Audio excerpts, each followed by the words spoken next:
Hello friends, welcome to today's Samayal. இன்னைக்கு நம்ம today சமையல்ல சமையல் பத்தி பார்க்க போறது கிடையாது. அதற்கு பதிலா நச்சின்னு 5 விதமான பயனுள்ள குறிப்புகள் தான் பார்க்க போறோம். இந்த குறிப்புகள் அனைத்துமே உங்களுக்கு பயனுள்ளதா இருக்கும். அதனால இந்த வீடியோவை முழுமையா பாருங்க. இப்போ முதல் குறிப்பு என்னன்னு பார்த்தலாம். இந்த மாதிரி ஸ்ப்ரே பாட்டில் உங்களுக்கு டிபார்ட்மெண்ட் ஸ்டோர்ல ஸ்டேஷனரி கடையில கிடைக்கும். சின்ன பாட்டில் கூட கிடைக்குது. 15 ரூபாயிலேருந்து 30 ரூபாய்க்குள்ள தான் இருக்கும். இதுல 3 ஸ்பூன் அளவுக்கு நல்லெண்ணெய் இல்லனா சமையலுக்கு பயன்படுத்தக்கூடிய எண்ணெய் சேர்த்துக்குங்க.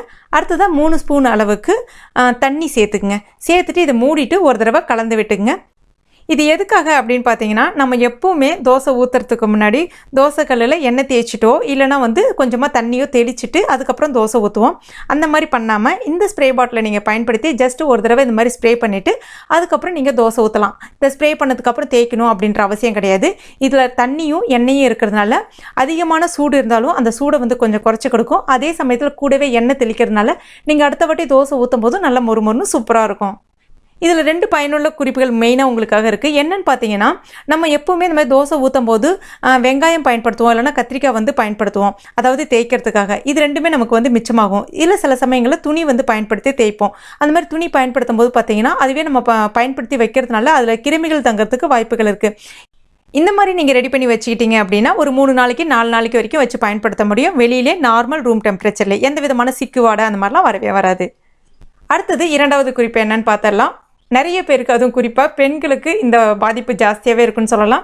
என்னன்னு பார்த்தீங்கன்னா பல்லி பார்த்தீங்கன்னா வீட்டில் நிறைய இடத்துல அதிகமாக கிச்சனில் இருக்கும். இந்த பல்லியை கண்டு பயப்படாத பெண்களே இல்லைன்னு சொல்லலாம். அந்த பல்லியை விரட்டி அடிக்கிறதுக்கு நீங்கள் முட்டை தோல் இல்லை வெங்காயத்தை அரிஞ்சு வச்சிருக்கலாம். அந்த மாதிரிலாம் பயன்படுத்தி பார்த்துருக்கலாம். ஆனால் இந்த டிப்பை நீங்கள் ஒரு முறை ட்ரை பண்ணி பாருங்கள். நிச்சயமாக உங்கள் வீட்டில் பல்லியோட நடமாட்டமே இருக்கவே இருக்காது. இது என்னன்னு பார்த்தீங்கன்னா வெங்காயம், அதாவது சின்ன வெங்காயத்தை ஒரு சின்ன கப்பில் அதை வேஸ்ட் கப்பில் நட்டு வச்சுருக்கேன். அந்த கப்பில் சின்னதாக அடியில் ஒரு ஓட்டை போட்டிருக்கேன். அதனுடைய எக்ஸஸ் தண்ணி வடிஞ்சதுன்னா அடுத்த கப்பை அடியில் இந்த மாதிரி வச்சுருக்கேன். ஒரு 2 நாளைக்கு ஒரு ட்ரிப் அந்த எக்ஸஸ் தண்ணியை எடுத்து ஒன்று அந்த செடியிலே ஊற்றிடுவேன், இல்லைனா கீழே ஊற்றிடுவேன். இது கிச்சனில் என்னுடைய ஜிங்க் பகுதி இருக்கு இல்லையா, ஜிங்க் பகுதியில் ஜன்னல் பகுதிக்கிட்ட ஒரு ஓரமாக வச்சுருக்கேன். கொஞ்சம் வெயில் வரும். கண்டிப்பாக இதுக்கு வெயில் தான் இருக்கணுன்ற அவசியமே கிடையாது. நீங்கள் வெயில் இல்லாத பகுதியில் உங்கள் கிச்சனில் நீங்கள் எந்த இடத்துல வேணாலும் வைக்கலாம். இந்த மாதிரி வைக்கும்போது உங்கள் வீட்டில் பள்ளி தொந்தரவு இருக்காது. ஃப்ரெண்ட்ஸ், இந்த டிப் நிச்சயமாக பயனுள்ளதாக இருக்கும். அதே சமயத்தில் உங்களுடைய கிச்சனையும் நல்லா அழகுபடுத்துகிற மாதிரி இருக்கும். கண்டிப்பாக ட்ரை பண்ணி பாருங்கள். அதுக்கு அடுத்ததாக பார்த்தீங்கன்னா, அதாவது 3வது குறிப்பு, நம்ம எப்பவுமே இந்த மாதிரி காஃபி பவுடர் இல்லைனா பூஸ்ட்டு காம்ப்ளான் இந்த மாதிரி ஏதாவது பயன்படுத்தும் போது பார்த்தீங்கன்னா கடைசி கட்டம் வரும்போது அது கட்டியாகிடும். அந்த மாதிரி கட்டியாகாமல் இருக்கணும் என்ன பண்ணலாம் அப்படின்னு பார்த்தீங்கன்னா, எப்போவுமே நம்ம அதில் ஸ்பூனு, அதாவது ஒரு சில்வர் ஸ்பூனை போட்டு வச்சுருப்போம். அந்த மாதிரி போட்டு வைக்கும்போது பார்த்தீங்கன்னா சீக்கிரமாகவே அது கட்டியாகிடும். அதனால் எப்போல்லாம் நீங்கள் பயன்படுத்துகிறீங்களோ அப்போ ஃப்ரெஷ்ஷாக, அதாவது ட்ரையாக காய்ந்த ஸ்பூனாக எடுத்து பார்த்து பயன்படுத்துங்க. அப்புறம் முக்கியமாக இந்த ஸ்டேஜுக்கு ஒரு 1/4 பங்கு அடியில் வரும்போது என்ன பண்ணிடுங்க அப்படின்னா ஃப்ரிட்ஜில் ஸ்டோர் பண்ணிடுங்க. அதாவது முழுவதுமாக இருக்கும்போது நீங்கள் ஸ்டோர் பண்ணணுன்ற அவசியம் கிடையாது. ஒரு 1/4 பங்கு வரும்போது நீங்கள் ஃப்ரிட்ஜில் ஸ்டோர் பண்ணிட்டீங்கன்னா உங்களுக்கு பாட்டில் கழுவுறதுக்கும் ஈஸியாக இருக்கும். அதே சமயத்தில் உங்களுக்கு ஃபுல்லாகவும் உங்களுக்கு பவுடர் வடிவிலவே இருக்கும். இது மட்டும் இல்லாமல் எப்போவுமே ட்ரை நட்ஸ், அதாவது காய்ந்த நட்ஸ் வகைகள் இருக்கு இல்லையா, இது அதாவது பாதாம், முந்திரி, பிஸ்தா, இது எல்லாமே பார்த்தீங்கன்னா ஃப்ரிட்ஜில் ஒரு ஏர்டைட் கண்டெய்னரில் வச்சுக்கிட்டிங்க அப்படின்னா எப்போவுமே நல்லா மொறுமொறுப்பாக இருக்கும், சூப்பராக இருக்கும். அப்புறம் நம்ம ரேராக யூஸ் பண்ணக்கூடிய பவுடர்லாம் பார்த்தீங்கன்னா இந்த மாதிரி பாக்ஸில் வரும். அப்போ அது என்ன பண்ணுங்கள், உள்ளே இருக்கக்கூடிய அந்த சேஷையை மட்டும் கட் பண்ணி பயன்படுத்திட்டு மறுபடியும் இந்த பாக்ஸ் இந்த மாதிரி க்ளோஸ் பண்ணிவிட்டு நீங்கள் ஃப்ரிட்ஜோட சைட் டோரில் வச்சுக்கலாம். இந்த மாதிரி பண்ணும்போது லாங் லைஃபாக உங்களுக்கு நல்லாயிருக்கும். அடுத்ததான் 4வது குறிப்பு என்னன்னு பார்த்துடலாம்.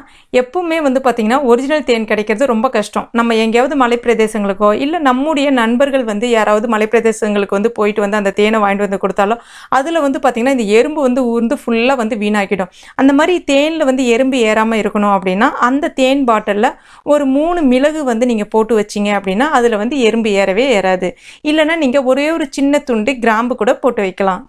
அந்த மாதிரி தேன் பாட்டில் பயன்படுத்தும் போது அந்த தேன் உங்களுக்கு லைஃப் லாங் வரணும் அப்படின்னா, தேன் சட்டுன்னு கெடாது. 1 வருஷம் 2 வருஷம் கூட இருக்கும். அந்த மாதிரி கெடாமல் இருக்கணும் அப்படின்னா எப்போவுமே தேன் பாட்டிலில் அந்த ஒரு ஸ்பூனை நீங்கள் போட்டே வச்சுருக்கக்கூடாது. எப்போல்லாம் தேன் பயன்படுத்த போகிறீங்களோ அப்போ காய்ந்த ஈரம் இல்லாத காய்ந்த ஸ்பூனாக பார்த்து பயன்படுத்துங்க.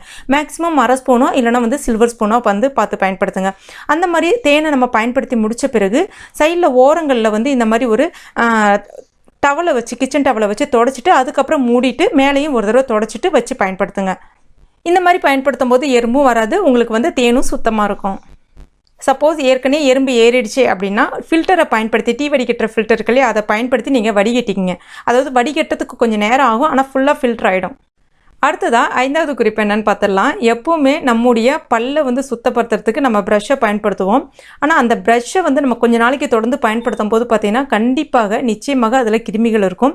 அந்த கிருமிகளை நீக்கிறதுக்கு நிறைய பேர் வந்து சுடு தண்ணியில் கொஞ்சம் நேரம் ப்ரஷ்ஷை வந்து போட்டு வைப்பாங்க. அந்த மாதிரி போட்டு வைக்கும்போது அதில் இருக்கக்கூடிய பிளாஸ்டிக்ஸ் வந்து மைல்டாக உருகி அந்த ப்ரஷ்ஷில் வந்து ஒட்டிக்கவோ இல்லைனா பாதிக்கவோ ஆரம்பிச்சிரும். அதை நம்ம பயன்படுத்தும் போது நமக்கும் மறுபடியும் அந்த பிளாஸ்டிக்னால் ஏற்படக்கூடிய பாதிப்புகள் ஏற்படும். அதுக்குள்ளே நம்ம அந்த ப்ரஷ்ஷை எப்படி க்ளீன் பண்ணலாம் அப்படின்னு பார்த்தீங்கன்னா, ஒரு பவுலில் கொஞ்சமாக அதாவது வினிகர் எடுத்துக்கங்க. அதாவது ஒயிட் வினிகர், சிந்தட்டிக் வினிகர்னு சொல்லிட்டு மார்க்கெட்டில் கிடைக்கும். 40 ரூபா அந்த மாதிரி தான் வரும். இது எல்லாத்துக்குமே நிறைய பயனுள்ளதாக இருக்கும். கொஞ்சமாக வினிகர் சேர்த்துட்டு அதே அளவுக்கு கொஞ்சமாக தண்ணி சேர்த்துங்க.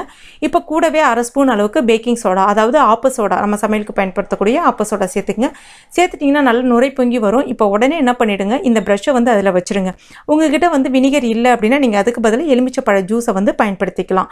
இப்போ ஒரு 5 நிமிஷம் அப்படியே வச்சிட்டிங்கன்னா அதில் இருக்கக்கூடிய அந்த அழுக்குகள் எல்லாம் வெளியில் வந்துடும். நார்மல் தண்ணியை கொண்டு வாஷ் பண்ணிவிட்டு அதுக்கப்புறம் நீங்கள் அதை வந்து பயன்படுத்தலாம். இதே மெத்தடை நீங்கள் தலைக்கு பயன்படுத்தக்கூடிய சீப்புக்கும் பயன்படுத்திக்கலாம். ஃப்ரெண்ட்ஸ், இந்த டிப்ஸ் எல்லாமே உங்களுக்கு பயனுள்ளதாக இருக்கும் நம்புறேன். பயனுள்ளதாக இருந்துச்சுன்னா மறக்காம இந்த வீடியோவை லைக் பண்ணுங்கள். உங்கள் நண்பர்கள் மற்றும் ஃபேமிலி மெம்பர்ஸ்க்கும் ஷேர் பண்ணுங்கள். மேலும் இது போன்ற பயனுள்ள குறிப்புகளுக்கு நம்ம சேனலை மறக்காமல் சப்ஸ்கிரைப் பண்ணிக்கங்க. தேங்க்யூ.